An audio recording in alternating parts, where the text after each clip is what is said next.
একজন প্রশ্ন করেছেন, গরমের দিনে বা বাইরে গেঞ্জি পরে নামাজ হবে কি? স্যান্ডো গেঞ্জি বা হাফ হাতা শার্ট পরলে নামাজের ক্ষতি হবে কিনা মেহরবানি করে জানাবেন। আমি অন্য ধর্মের মেয়েকে বিয়ে করেছি, কিন্তু তাকে ইসলাম ধর্মের সব কিছু শিখিয়েছি। বাবার বাড়িতে সে এখনও যায়, গেলে অনেকেই আগের ধর্মের রীতি মানতে বলে, আবার তাকে বাবার বাড়িতে যেতে নিষেধ করলে খুবই মন খারাপ করে। সেক্ষেত্রে স্বামী হিসাবে আমার করণীয় কি দয়া করে জানাবেন, খুব বিপদে আছি।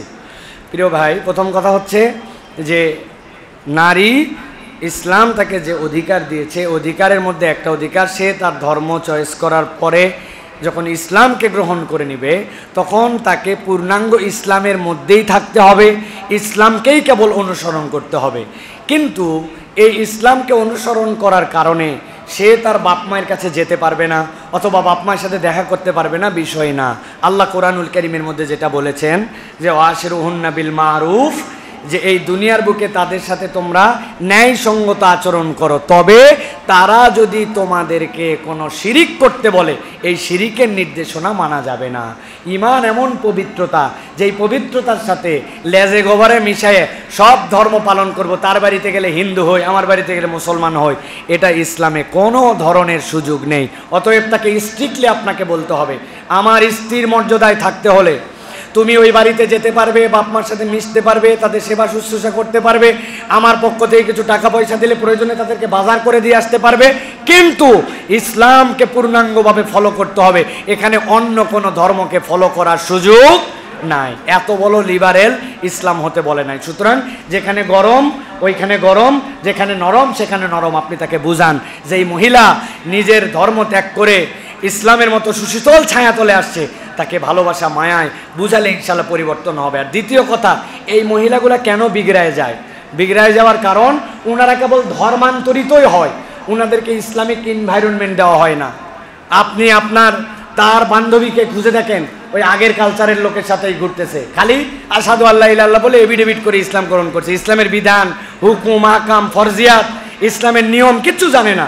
এই জন্য বলবো তাকে সম্পর্ক করান, কোনো একটা ইমামের স্ত্রীর সাথে পরিচয় করান, হাবের সাহেবের স্ত্রীর সাথে পরিচয় করান, দিনদার ফ্যামিলির সাথে পরিচয় করান, তাদের ফ্যামিলিতে আসা যাওয়া বাড়ান, তাহলে ওনার মনের ওই জায়গাটা পূরণ হবে।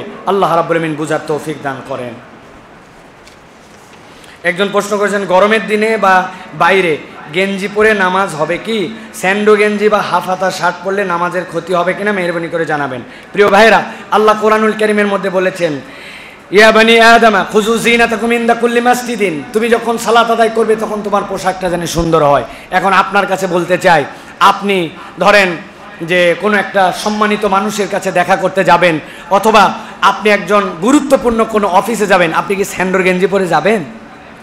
সচরাচর যাবেন না। এখন কিছু উচ্ছৃঙ্খল মানুষ হলে যেতে পারে, সেটা তাদের ব্যাপার, রুচি বিকৃত হয়ে গেলে যেতে পারে, কিন্তু আমরা সচরাচর যাব না। আল্লাহ সেখানে বলছেন প্রত্যেক মসজিদে তথা সালাতের সময় তুমি সুন্দর পোশাক গ্রহণ করো। হাদিসের মধ্যেও আসছে নবী করিম সাল্লাল্লাহু আলাইহি সাল্লাম থেকে, যার কাঁধে কিছু নাই তার আসলে পোশাকেরই কিছু নাই। লাইসাল আতিকাইহি মিনহু শাই, এরকম যে তার কাঁধের মধ্যে কিচ্ছুই নাই, এরকম করে যেন তোমরা নামাজ পড়ো না। তো এখন দুই ফিতা মানে তো নাই অবস্থা স্যান্ডোর গেঞ্জি যদি পড়েন। কিন্তু বেসিক মাসলাটা জানেন, ফরজ হচ্ছে নাভির উপর থেকে হাঁটুর নিচে, এইটুকু পরে যদি আপনি সতর ডেকে সালাত আদায় করেন, সালাত হয়ে যাবে, কিন্তু এই সালাদটা সুন্দর হবে না, নবীজির দেখানো পদ্ধতিতে হবে না। এই জন্য বাড়িতে থাকি আর বাহিরে থাকি, প্রয়োজনে একটা গামছা উপর দিয়ে আবৃত করে নেন, প্রয়োজনে অন্য একটা গেঞ্জি পরার চেষ্টা করেন, এইভাবে পরা উত্তম হবে। নামাজ হবে সুন্দর, নামাজ হবে না। আর যেটা সুন্দর হবে না সেইটা আমরা প্র্যাকটিস করব না। সুন্নাতের মধ্যে আমাদের মুক্তি। আল্লাহ বোঝার তৌফিক দান করেন।